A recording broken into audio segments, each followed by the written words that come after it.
제가 볼 때는 진짜 별로야. 그러니까 막 명목상 스터디지, 스터디를 한다고 해서 내가 업무를 해보지 않는 이상 그 스터디는 아무 의미 없거든요.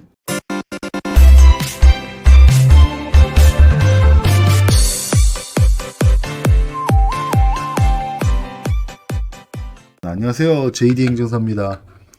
오늘은 행정사 처음 업무 방법 관련돼서 댓글이 달려서 그 부분 그냥 답변해드리고자 이렇게 영상을 했습니다. 그분이 이제 문의 주셨던 거는 행정사 합격하고 나면 처음에 어떻게 업무를 하냐, 공부하는 내용과 업무하는 내용이 전혀 일치하지 않는 것 같은데 이거 어떻게 되냐라고 해서 그걸 합니다. 저 같은 경우는 이제 경력직이다 보니까 경력직도 이게 천차만별이에요. 교도소에서 근무하셨던 분, 아니면 저처럼 군인이었던 분, 아니면 경찰이었던 분, 아니면 뭐 학교 선생님이셨다, 이렇게 해도 경력으로 자격증이 나오기 때문에 자기가 했던 업무 따라 어떤 업무를 할 수 있는지가 좀 많이 갈립니다. 그래서 경력직의 경우는 본인이 경험했던 업무는 진짜 행정사 업무의 한 100분의 1도 안 되는 정도 수준일 것 같고요. 어찌됐든 새로 업무를 하는 방법을 배워야 되는 거는 마찬가지입니다. 경력직이나 시험으로 합격하신 분들이나 그건 동일한 것 같아요. 그래서 업무를 해봐야 된다. 그래서 어떻게 업무를 배워야 되냐라고 하면은 제가 그냥 추천드리는 거는 스터디는 제발 하지 마세요. 요 시험 출신들이 스터디 되게 많이 하거든요. 근데 저는 요거 그냥 노골적으로 그렇게 표현을 해요. 후배 등쳐먹기. 후배 등쳐먹기냐면 선배라고 해서 갑니다. 연수교육이나 이럴 때 가서 교육을 합니다. 그럼 교육을 하죠. 그런 다음에 이제 시험기수 후배들에게 스터디를 만들려고 합니다. 그러면 뭐 출입국 스터디 뭐 이렇게 만들면 거기에 이제 선배 행정사가 붙는 거예요. 그러면서 알려준다는 명목으로 뭐 잘 알려주면 모르겠어요. 근데 잘 알려주지 않겠죠. 요거에 대해서 각자 공부를 시켜서 뭔가를 하고 그거에 대해서 이 분들이 각자 영업을 해요. 그러면 이제 업무를 따면 할 줄 모르니까 선배한테 물어보겠죠. 그렇잖아요. 저 베트남에 결혼비자 왔는데 이거 어떻게 해야 돼요? 그러면 공부했던 대로 하면 되죠. 그거대로 하세요. 이렇게 되는 게 아니라 가져오세요. 제가 봐드릴게요. 하고서 그 업무를 그냥 가져가 버립니다. 이런 일 되게 비일비재합니다. 그래서 별로예요. 제가 볼 때는 진짜 별로야. 그러니까 막 명목상 스터디지, 스터디를 한다고 해서 내가 업무를 해보지 않는 이상 그 스터디는 아무 의미 없거든요. 그러면 뭐 어떻게 해야 되냐? 진짜 그냥 업무를 해보는 게 가장 낫죠. 그러면 업무를 하려면 어떻게 해야 되냐? 그러면 전에 제 행정사 시작해볼까? 그 3탄에 블로그 만들어서 블로그로 영업하는 방법 알려드렸잖아요. 거기에 이제 영업 팁도 드렸습니다. 끝까지 보신 분들 거의 없겠지만 지금이라도 뭐 가서 보세요. 그러면 대략 그냥 얘기 드리면 연수교육 책자 요거 좀 내용 쓸만합니다. 세부적인 부분은 찾아보는 겁니다. 여기서 또 그거 해야 될 게 굳이 내가 업무를 안 할 건데 미리 해볼 필요 없어요.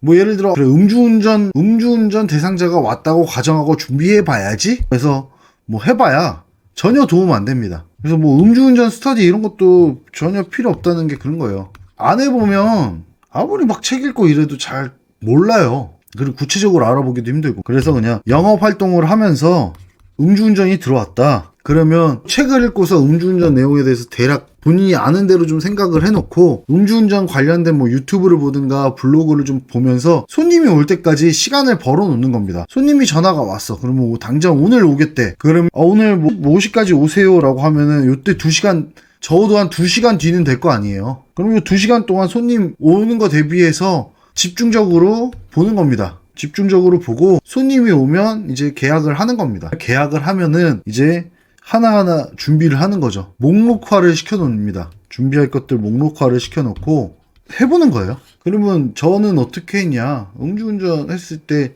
뭐 이것저것 뭐 찾아봤죠. 제가 자료를 진짜 제대로 모으게 된 계기는 행정심판 청구했을 때 위원회에서 추가 자료를 요구를 합니다. 추가 자료를 요구하네? 그럼 요 추가 자료를 요구하는 게 뭐겠어요? 기본 서류겠죠. 그리고 그 다음에 제가 음주운전 관련돼서 했던 거는 재결을 확인을 해보는 겁니다. 쭉 재결을 확인해 봤어요. 엑셀로 해가지고 누구 메토 구제, 누구 X 구제 뭐 이렇게 다 확인을 하는 거예요.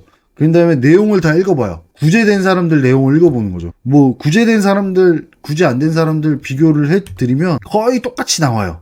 구제된 사람은 강하게 처벌했어야 되는데 어떤 사정으로 구제해준다. 나와요. 그리고 구제가 안 된 사람은 본인은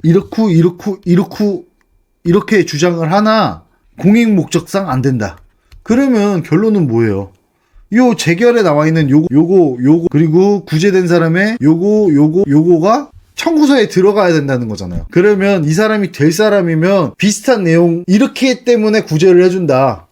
뭐 경제적 사정이 어렵고 생계가 어렵고 뭐 부양할 가족이 있어서 엄하게 처벌해야 되지만 사정이 너무 딱하여 뭐 면허 정지로 변경해준다 뭐 이렇게 나오겠죠.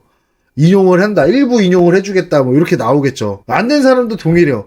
본인은 생계가 어렵고 가정환경이 어렵고 뭐 이렇다고 주장을 하나 혈중 알코올 농도가 몇 이상이라 안 된다 이렇게 나오거든요. 그러면 요거 세트를 보면서 준비를 해놓는 거예요. 그러면 뭐 그 다음 뭐 또 다른 업무다.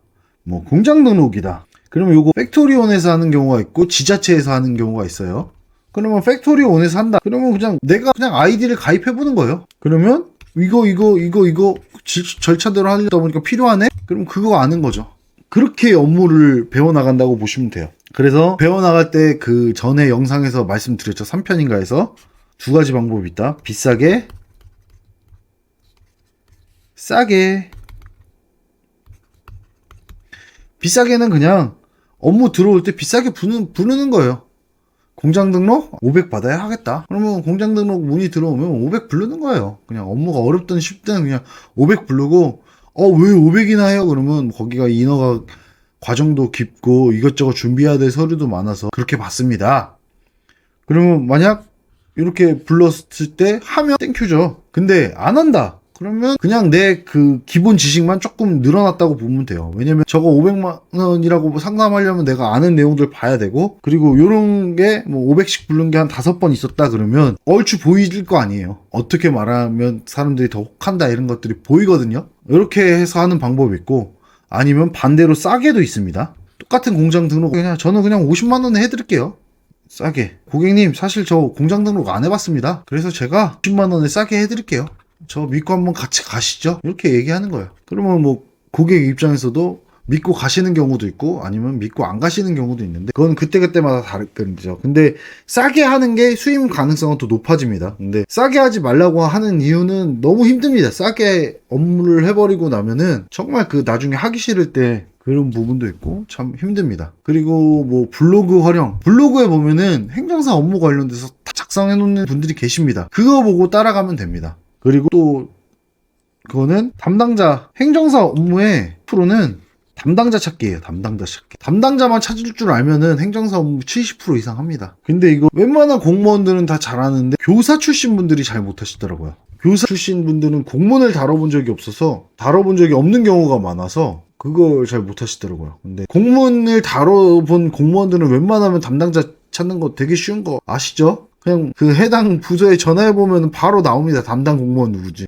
구청 민원실 전화해서 저 대부업 등록하려고 하는데 담당자분과 통화 좀 가능할까요? 그러면 담당자 나옵니다. 물론 그 뺑뺑이는 돌아가야 돼요. 어디 부서 갔다가 담당자 저 아닙니다. 여기 부서 갔다가 뭐 이렇게 해서 담당자를 찾는 작업은 하는데 이렇게 되어 있는 게 있고 시청 홈페이지 가서 조직도상에 담당 업무가 명시되어 있는 경우가 있습니다. 그럼 요거입니다. 담당 업무에 공장 등록이라고 쓰여야 돼. 그러면 이 사람은 죽었다 깨어나도 공장 등록 업무를 해야 되는 사람이에요. 못 넘겨요. 그거 아시면 거의 행정사 업무 70%다 합니다. 그래서 그분 전화해서 물어보면 다 알려줍니다. 준비해야 될 서류, 해야 될 것들 다 알려줍니다. 그리고 서류 양식 관련돼서는 해피캠퍼스나 이런 거 좀 활용하면 됩니다. 이 정도면 답변이 잘 됐을까 모르겠네요. 너무 많은 걸 알려줘서 참 고민이긴 합니다. 너무 많은 걸 알려줘서 제 유튜브가 더 떴으면 좋겠네요. 그럼 저는 유튜브로 돈 벌고 제 영상을 보는 행정사분들은 행정사로 돈 벌고 이러면 윈윈이지 않을까요?